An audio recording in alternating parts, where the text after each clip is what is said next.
Hello. You are listening to Week 7 of Oneness Project Light One-on-One with Israel Kelly. I'm your host, Cassandra. For those of you that are new, welcome, and thank you for joining us.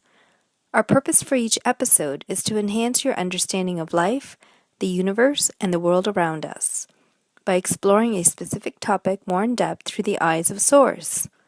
As many of you know, Israel Kelly is fully coalesced with Source energy and has been granted with the universal knowing. He is here to bring messages of love to humanity and to facilitate all of us with the expansion of our consciousness. In last week's episode, Israel expanded our knowledge of our higher self and showed us how to connect with the larger part of who we are. If you haven't already, please share your experience with us. We value all of your comments, suggestions, and any questions you may have. Tonight, we will explore the topic of Ascension, a subject that has been written and spoken widely in the online spiritual community. But do we really know and understand the true meaning of Ascension? Well, I'm about to find out from the Source himself. So sit back, relax, and enjoy the next few minutes. Hello, Israel.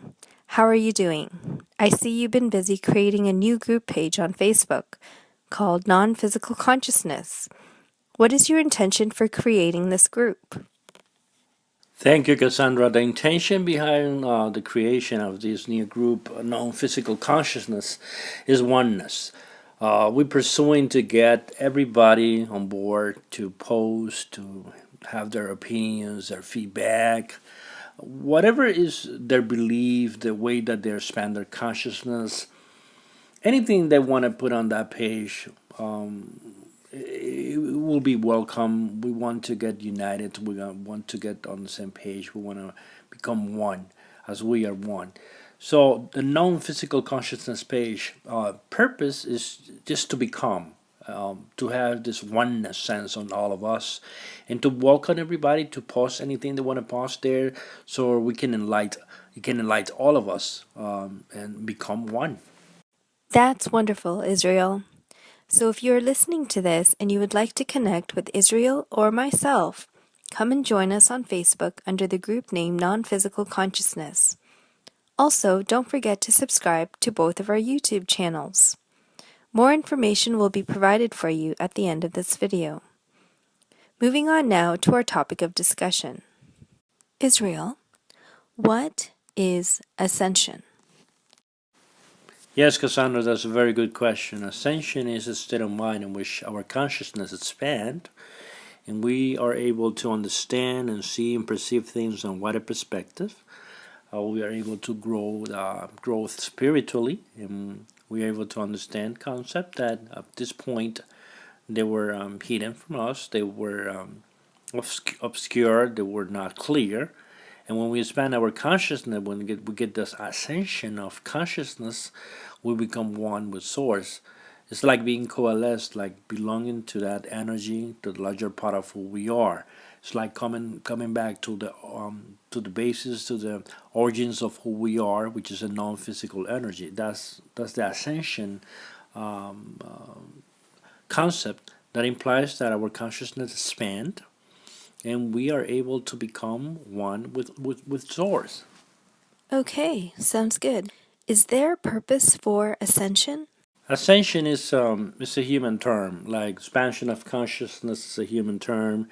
Now, anything that we understand, we conceive, we understand as a concept, is a way to understand. It's a way to communicate the message, and the purpose of ascending is the purpose of expanding our understanding of things. Until now, they were perceived differently in a human way. When we the purpose of ascension is the purpose of clarifying, coming back home, becoming who we are, remembering who we are, which is a non-physical energy and a human corporeal constitution for the purpose of creating a new reality on planet Earth. Great, thank you. Since Ascension is a state of mind, how do we begin the process of Ascension? To begin the process of ascension, we need to remove resistance. We need to remove doubts, limitations. We need to be open to possibilities. We need to see things in a wider perspective. That'll be the first step of the beginning of the process of ascension. Okay, it sounds very similar to connecting with our higher self. Now, once we reach the level of ascension, what sort of things will we get to experience?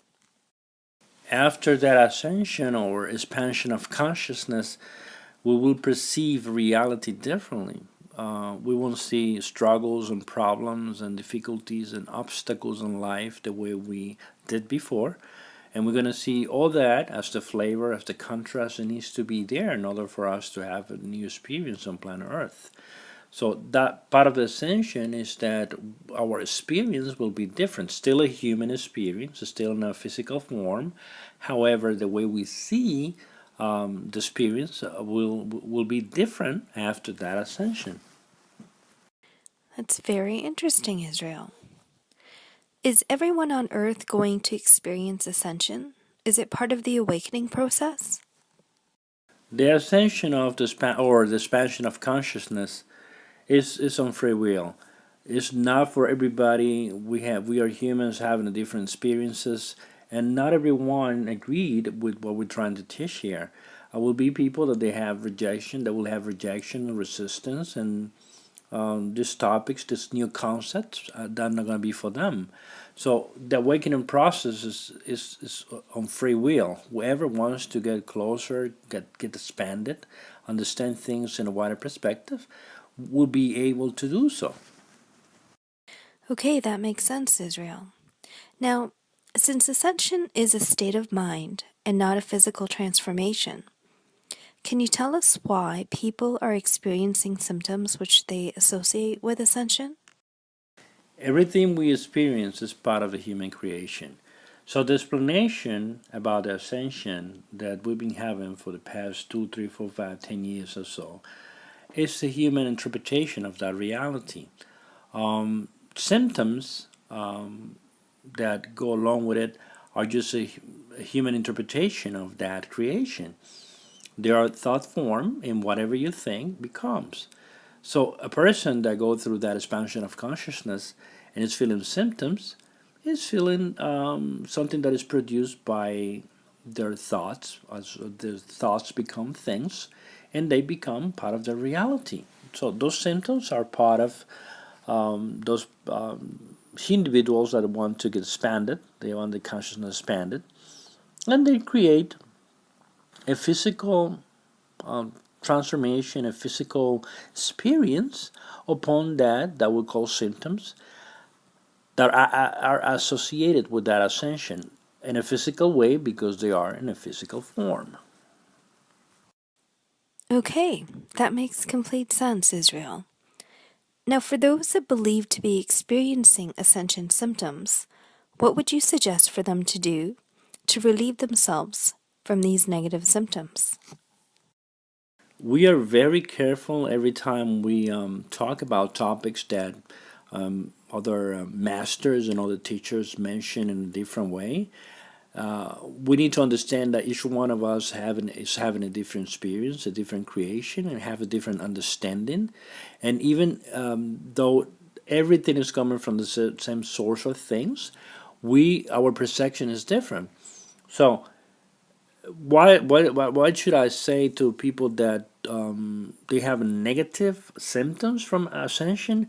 There's no such a thing. Those are thought form for things that they're learning, for the interaction, for the material they're reading, and the way that they are learning this process of expansion. If they believe in negativity, if they believe that any negative entity exists, well, they will have negative symptoms because their thoughts become things in this physical arena in which we are, time space reality. However, that doesn't have to do nothing with non physical existence. They will have a physical negative symptom if they believe that that's part of the ascension. The question is the negative feeling really part of the non-physical expansion? No, it's not. Uh, Symptoms are physical interpretation of reality, and it doesn't have to do nothing with other realms, the realms of the absolute, or any other realms, any other places in which there's no physical form. Okay, that is good to know. Thank you, Israel. Moving on to question 8. James Hutton, the father of geology, once described the Earth as a kind of superorganism. James Lovelock, from his book titled Gaia, defines Mother Earth as a complex entity involving the Earth's biosphere, atmosphere, oceans, and soil, the totality constituting a feedback of cybernetic system which seeks an optimal physical and chemical environment for life on this planet. Since everything on planet Earth has consciousness, it would only make sense that Mother Earth herself is a live sentient being, as theorized by James Hutton and James Lovelock. Israel, can you confirm for us that Mother Earth is indeed a sentient being and not just a dense planet? Yes, Cassandra, indeed. They're right. Planet Earth is indeed a sentient being. Thank you for confirming this, Israel. You heard it from Source himself. Mother Earth is alive and is a living, breathing organism. Now that we know this, is Mother Earth also experiencing a transformation similar to Ascension during this time of awakening? There is a very good topic, Cassandra. Mother Earth, the garden of the universe. It was created as a garden for we to come into physicality and play. So, the question is this transformation in humans, this ascension, this awakening stage, this expansion of consciousness, is reflected by Gaia, but the Earth, anyway. Gaia is always transforming, evolving, changing, which it doesn't have to do nothing with humans. However, the collective, which is a point that we should think for our next topic, how the thought, the collective of thoughts from humans is affecting Earth. It's affecting the reality because now you see a lot of things that Mother Earth is going through with all this earthquakes and all these reactions because our thoughts are creating all that as the collective. If you see a few weeks ago, it was this earthquake in Nepal, in which was very catastrophic, and if you go deep into that event, you will understand that it happens because all of us we are thinking and we are talking about negative things. As we in the collective keep talking and talking and talking about negative things, we are creating that reality. And that is affecting Mother Earth. Because everything has consciousness, everything's alive. And Mother Earth is alive and is getting affected by the way we think, by the way we treat each other. In order for us to align with that, align with Gaia, align with the place that was given to us to have a physical experience, which is planet Earth, we need to align with ourselves. So, is our disalignment producing any transformation on Gaia? Yes, it is, and we need to change that. Thank you for that explanation, Israel. My next question is Sananda, Saint Germain, Sanat Kumara, Lady Nada are just a few of the Ascended Masters that are spoken of frequently. What can you tell us about the Ascended Masters? An ascended master is an interpretation of a reality. To develop a little bit more on that topic, anybody who is able to expand their consciousness, remove limitations, remove doubts and resistance, and understand that we are a non physical energy now occupying physicality and a body for the purpose of creating a new reality. We are a non physical entity already in a physical form. We are a soul within a body. We are not a body that has a soul. When we understand that concept, we understand that whoever ascended, whoever becomes one with that larger part, is an ascended master, as it is able to understand things in a wider perspective, which has happened to many, many, many people in different stages and different realities as we perceive things differently.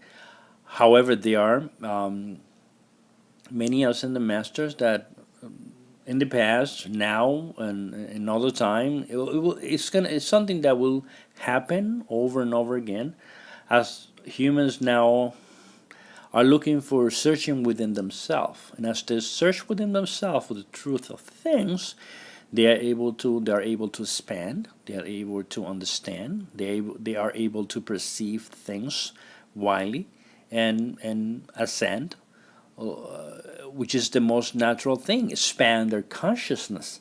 So we do have a lot of people, many, many people that have achieved the mastery of removing doubts and removing separation, removing limitations, and they become ascended masters. Excellent. Thank you, Israel. For those that are still asleep, which is the majority of the world's population, how will ascension occur for them if they are not awake? Ascension or expansion of consciousness is some free will. That's not going to happen to the entire humanity. It's not supposed to. We don't want to change things around. If all of us get our consciousness expanded, why are we going to come back to planet Earth at all? I mean, that will limit the experience. So many of us will understand things in a wider perspective, but the majority of population in the world will stay the way they are because we come here to have a human experience. The purpose of coalescing, the purpose of becoming one with the larger part of yourself, the purpose of being in oneness with who you really are, is not a purpose that will serve every one of us. Only those that are willing to, on their free will, and those that they are being chosen to be, those ascending, which is ascension is a state of mind. Those who are able to change the state of mind for a state of mind that is open to all the possibilities, they will be ascending and they will get their consciousness expanded. Interesting. Thank you, Israel. Before we conclude our show for this evening, do you have any final thoughts you would like to share with us? Thank you, Cassandra. That has been a very productive conversation, and my final thoughts are let's be happy. Let's respect everybody's opinion about things. There is not a final answer for nothing. Each one of us have a different perspective about the truth, about the way we understand reality. Those willing to expand their consciousness, the best way to do is just remove resistance, remove doubts and limitations. Speak to themselves, speak to their higher self, speak to that inner voice within your head. You're not gonna listen a voice, but you're gonna perceive a thought, and that is a communication. Your inner self is always there, it's part of who you are. All of you, if you choose to do so. There's no limitations. There's not a number in which some would get it and other people's not going to get it. All of us, we can get oneness and united and become happy with who we are and understand that we come to time-space reality to use universal law of attraction to create our reality and become and remember who we are, which is a known physical energy now occupying physicality and a human form. That was beautiful, Israel. Thank you so much for sharing with us your divine knowledge of ascension.